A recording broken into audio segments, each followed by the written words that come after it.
بسم اللہ الرحمن الرحیم۔ السلام علیکم۔ میجک وائس میں خوش آمدید۔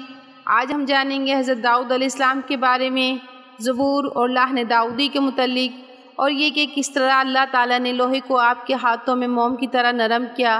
بنی اسرائیل کی نافرمانی اور عذاب الہی کے سبب ان کا بندہ بننے کا واقعہ، آپ کی عمر مبارک اور آپ کی وفات کے بارے میں۔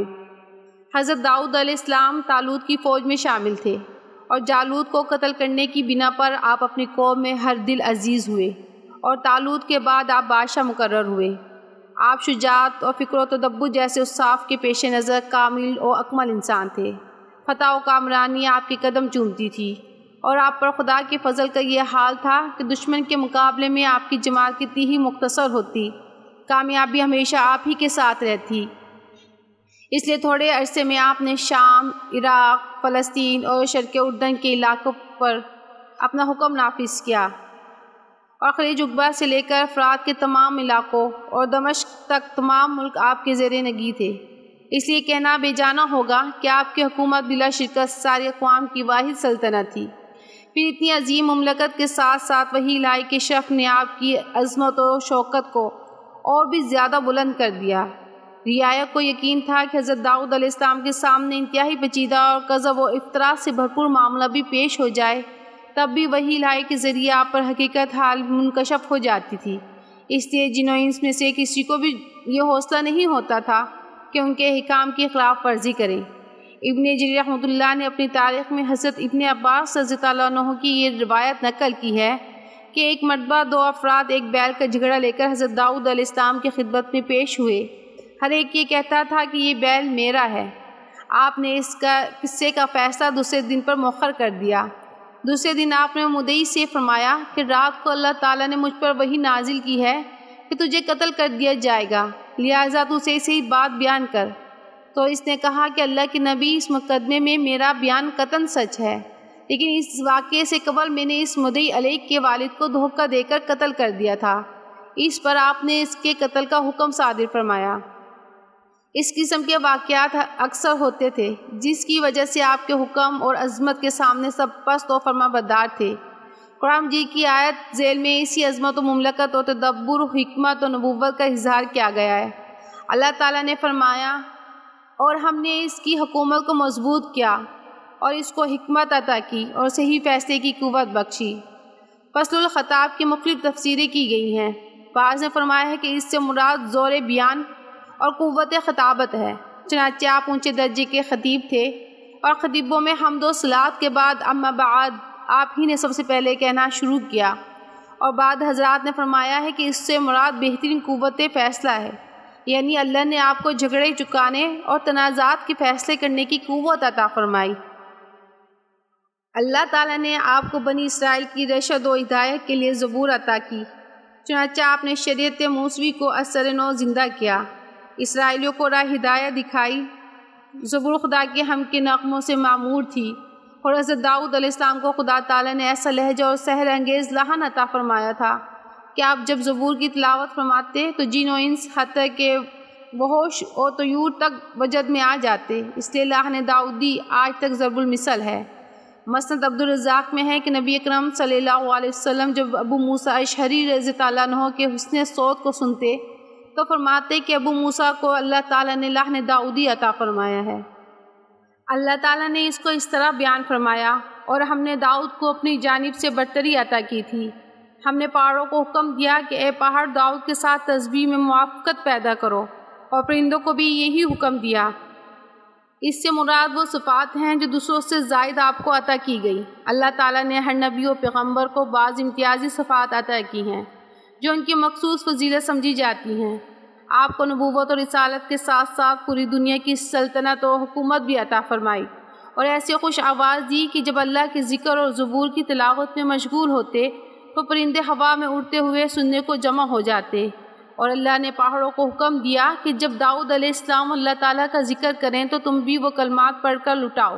شاہی اور شہنشاہی کے باوجود آپ بیت المال سے ایک ہبہ بھی نہیں لیتے تھے، اپنا اور اہل و عیال کی معاش کا بار بیت المال پر نہیں ڈالتے تھے، بلکہ اپنی محنت اور ہاتھ کی کمائی سے حلال روزی حاصل کرتے اور اس کو ذریعہ معاش بناتے۔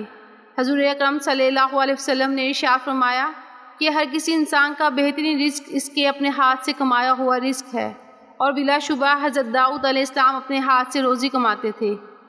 ابن کثیر نے ابن عساکر کی روایت بیان کی ہے کہ حضرت داؤد علیہ السلام بھیس بدل کر نکلا کرتے تھے اور لوگوں سے اور باہر سے آنے جانے والوں سے دریافت فرماتے کہ داؤد کیسا آدمی ہے، لیکن ہر شخص کو تعریف کرتے ہوئے پاتے، کسی سے کوئی بات اپنی نسبت قابل اصلاح نہ سنتے۔ ایک مرتبہ اللہ تعالیٰ نے ایک فرشتے کو انسانی شکل میں نازل فرمایا۔ آپ کی اس سے ملاقات ہوئی تو اس سے بھی یہی سوال کیا۔ اس فرشتے نے کہا کہ داؤد تو بہت اچھا آدمی ہے، لیکن اس میں اگر ایک کمی نہ ہوتی تو وہ کامل بن جاتا۔ آپ نے بڑی رغبت سے پوچھا کہ وہ کیا ہے، تو اس نے کہا یہ اپنا بوجھ مسلمانوں کے بیت المال پر ڈالے ہوئے ہے، خود بھی اس میں سے لے لیتا ہے اور اپنے اہل و عیال کو بھی اس میں سے کھلاتا ہے۔ حضرت داؤد علیہ السلام کے دل پر یہ بات اثر کر گئی، اور اسی وقت جناب باری تعالیٰ کی طرف نہایت تضرع و زاری سے جھکے اور دعائیں کرنے لگے کہ خدایا مجھے کوئی کام کاج ایسا سکھا دے جس سے میں اتنا حاصل کر لیا کروں جو مجھے اور میرے اہل و عیال کو کافی ہو جایا کرے۔ اللہ تعالیٰ نے انہیں زریں بنانا سکھایا، پھر اپنی رحمت سے ان کے لیے لوہے کو بالکل نرم کر دیا۔ لوہے کو جس قدر کھینچتے اور جدھر موڑتے لوہا موم کی طرح ادھر ہی مڑ جاتا۔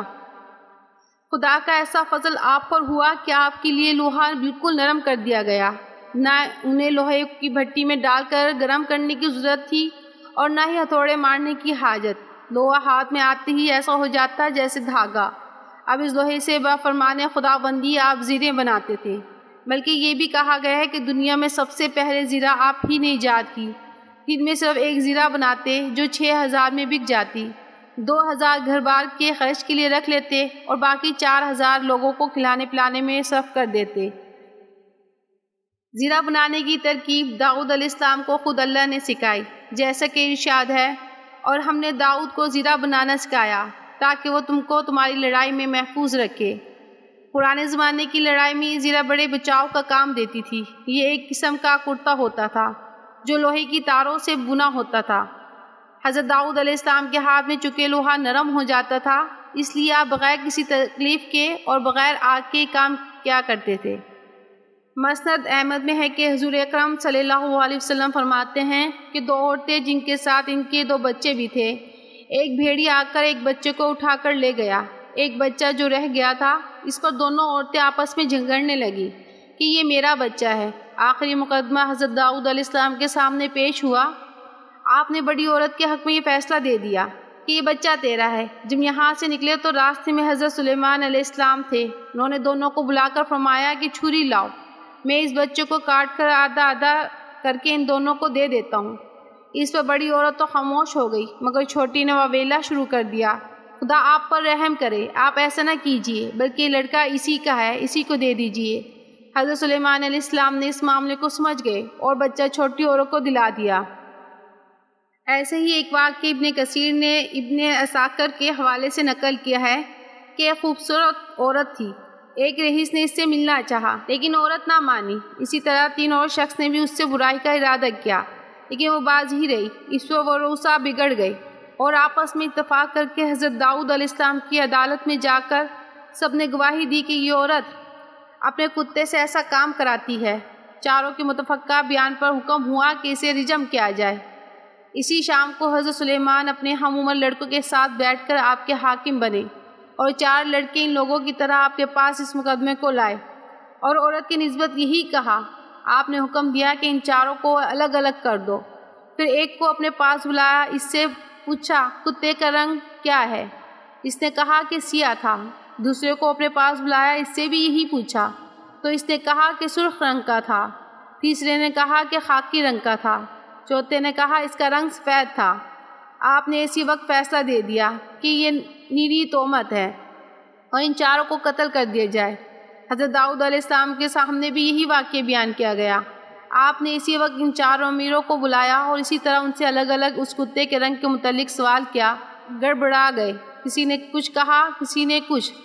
آپ کو ان کا جھوٹ معلوم ہو گیا اور حکم دیا کہ انہیں قتل کر دیا جائے۔ بنی اسرائیل کا ایک گروہ شہر ایلیا میں دریا کے کنارے آباد تھا۔ اللہ تعالیٰ نے اس گروہ کا امتحان لیا اور حکم دے دیا کہ ہفتے کے دن مچھلیوں کا شکار نہ کریں۔ ادھر مچھلیاں بھی ہفتے کے دن دریا کے کنارے پر آ جاتی اور آگے پیچھے بالکل غائب ہو جاتی، اور ہفتے کو یہ مچھلیاں پکڑنے سے روک دیے گئے۔ مچھلی دریا کے کنارے رہنے والوں کو ویسے بھی مرغوب ہوتی ہیں۔ جب کچھ دن ان کو مچھلیاں نہ ملی تو ماہی بے آب کی طرح تڑپنے لگے۔ جب اس حسرت سے بے تاب ہوئے تو آپس میں مشورہ کیا کہ کس ہیلے سے مچھلیاں پکڑی جائیں تاکہ حرام فعل سے بھی باز رہیں اور مچھلی کے شکار سے بھی محروم نہ رہیں۔ فیصلہ یہ ہوا کہ جمعے کے دن شام کو دریا کے کنارے پر گھڑے کھودے جائیں گے اور نالیوں سے ان گھڑوں کو دریا سے ملا دیا جائے۔ چنانچہ دریا کا پانی ان گھڑوں میں بھر جاتا اور پانی کے ہمراہ مچھلیاں بھی ان میں آ جاتی۔ جب مچھلیاں خوب بھر جاتی تو ان نالیوں کو بند کر دیتے تاکہ مچھلیاں نکل نہ جائیں، اور اتوار کے دن ان مچھلیوں کو پکڑ لیتے اور فروخت کرتے اور خود بھی کھاتے تھے اور کہتے کہ ہم نے ہفتے کے دن شکار نہیں کیا۔ ادھر اللہ تعالیٰ نے بھی ان کو مہلت دے دی تاکہ باز آ جائیں۔ حدیثوں میں آئے کہ اس شہر کے لوگوں میں اس بد عملی کی بنا پر 3 گروہ ہو گئے۔ ان میں سے تقریباً 12,000 نصیحت کرنے والے تھے، اور ایک جماعت ایسی تھی جو نصیحت کرنے والوں کو کہتی کہ تم ان کو کیوں نصیحت کرتے ہو، ان کو تو خود خدا سنبھال لے گا۔ منع کرنے والوں نے حق امر بالمعروف و نہی عن المنکر ادا کیا، یہاں تک کہ انہوں نے اپنے اور اس بدذات گروہ کے درمیان ایک دیوار کھینچ لی تھی، اور اپنے کسی کو ان کے پاس نہیں جانے دیتے تھے اور نہ ان میں سے کسی کو اپنے پاس آنے دیتے تھے۔ یہ تقریباً 70,000 افراد تھے جو اس گناہ اور جرم عظیم میں مبتلا تھے۔ چونکہ اللہ تعالیٰ نے بھی ان کو مہلت دی ہوئی تھی اس لیے یہ اس کام کو حلال سمجھتے تھے۔ کہتے ہیں کہ 40 سے 70 برس تک وہ اس نافرمانی پر قائم رہے، یہاں تک کہ حضرت داؤد علیہ السلام کی نبوت اور خلافت کا زمانہ آ پہنچا۔ آپ نے ان کے حال پر مطلع ہو کر ان کو نصیحت فرمائی اور اسے منع فرمایا اور عذاب خداوندی سے ڈرایا، لیکن وہ باز نہ آئے اور کہنے لگے کہ ہم تو عرصے سے کام کرتے آئے ہیں، اور یہ لوگ مچھلیوں کے اس کاروبار سے کافی تمنگر ہو گئے تھے اور ان لوگوں نے صاف انکار کر دیا۔ تو حضرت داؤد علیہ السلام نے ان لوگوں پر بد دعا فرمائی۔ آپ کی بد دعا قبول ہوئی۔ تفسیر عزیزی میں مذکور ہے کہ مچھلیوں کا گوشت ان کے پیٹ میں فاسد ہوا اور ایک دم ان کی جلد کی طرف دفع ہو کر ان کی کھال نے بندروں کی کھال کا اور شکلوں نے بندروں کی شکل کا روپ دھار لیا، اور بولنے کی قوت بھی ان سے زائل ہو گئی۔ ابن عباس رضی اللہ عنہ کی روایت ہے کہ جوان افراد بندر اور بوڑھے خنزیر بن گئے، 3 دن میں اسی حالت میں مر گئے۔ ابن کثیر میں ہے کہ مسلم جماعت نے جس ہلے کا مکمل بائیکاٹ کر دیا تھا اور ان سے بالکل الگ ہو گئے تھے، بستی کے درمیان ایک دیوار کھینچ لی اور اپنے آنے جانے والے کے لیے ایک دروازہ رکھا۔ اس پر بھی ایک مدت اس طرح گزر گئی۔ ایک دن جب مسلمان صبح کو جاگے تو دیکھا کہ کافی دن چڑھ گیا ہے، لیکن ان لوگوں کے ابھی دروازے بند ہیں اور نہ ہی ان کی آوازیں آ رہی ہیں۔ یہ لوگ متحیر تھے کہ آج کیا بات ہے۔ آخر جب کافی دیر گزر گئی تو لوگوں نے دیوار پر چڑھ کر دیکھا تو وہاں عجب منظر نظر آیا۔ دیکھا کہ وہ تمام لوگ بما عورتوں اور بچوں کے بندر ہو گئے ہیں۔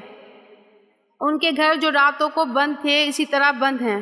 کل انسان بندروں کی صورت میں ہیں، اور وہ کل انسان بندروں کی صورت میں ہیں جن کی دمیں نکلی ہوئی ہیں، بچے چھوٹے بندروں کی شکل میں، مرد بڑے بندروں کی شکل میں، اور عورتیں بندریاں بنی ہوئی ہیں۔ ہر ایک پہچانا جاتا ہے یہ کہ یہ فلاں مرد ہے، یہ فلاں عورت ہے اور یہ فلاں بچہ ہے۔ قتادہ رحمہ اللہ فرماتے ہیں کہ آسمانی آواز آئی کہ تم بندر بن جاؤ، چنانچہ سب کے سب بندر بن گئے، اور جو لوگ انہیں اس مکروہ اور حیلے سے روکتے تھے اب وہ آئے اور کہنے لگے کہ دیکھو ہم پہلے ہی تمہیں نہیں روکتے تھے، تو وہ سر کو ہلاتے اور کہتے کہ ہاں۔ ابن عباس رضی اللہ عنہ فرماتے ہیں کہ حضرت داؤد علیہ السلام نے اللہ تعالیٰ کی عبادت کے لیے اپنا نظام الاوقات ایسا بنایا ہوا تھا کہ 24 گھنٹے میں ہر وقت گھر کا کوئی نہ کوئی فرد عبادت، ذکر اور تسبیح میں مشغول رہتا تھا۔ خاندان کے افراد پر اوقات تقسیم کر دیے تھے۔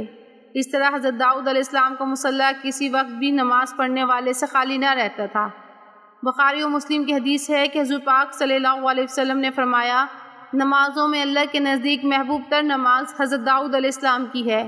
وہ نصف رات سوتے، پھر 1/3 رات عبادت میں کھڑے رہتے، پھر آخری چھٹے حصے میں سوتے، اور سب روزوں میں اللہ تعالیٰ کے نزدیک محبوب تر روزہ داؤد علیہ السلام کا ہے۔ تو ایک دن روزہ رکھتے ہیں اور ایک دن افطار کرتے ہیں۔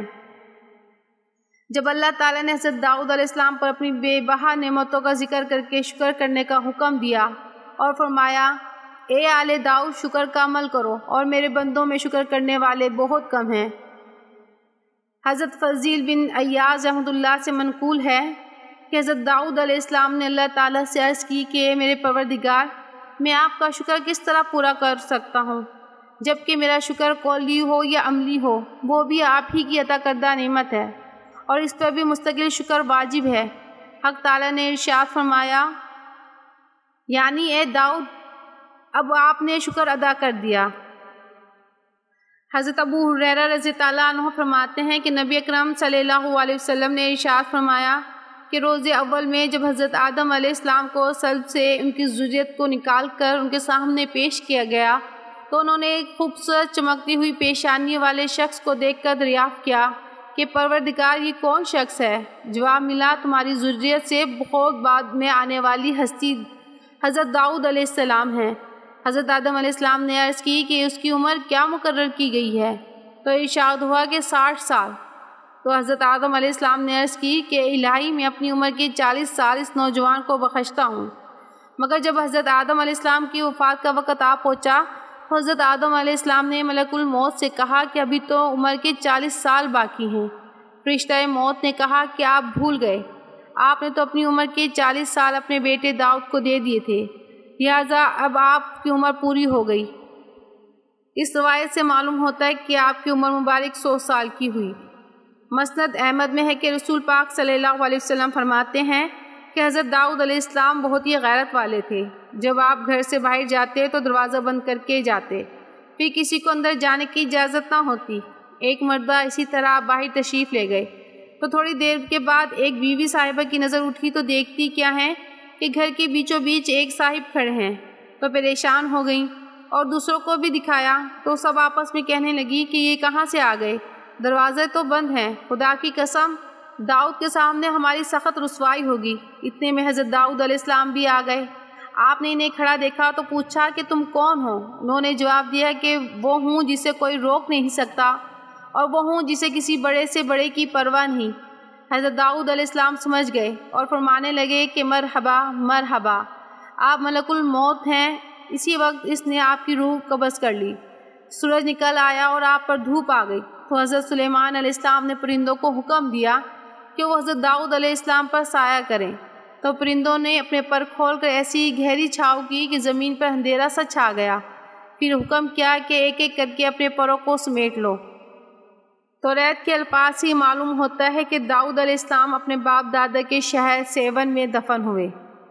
ان للہ و انا الیہ راجعون، ربنا تقبل منا انک انت السمیع العلیم۔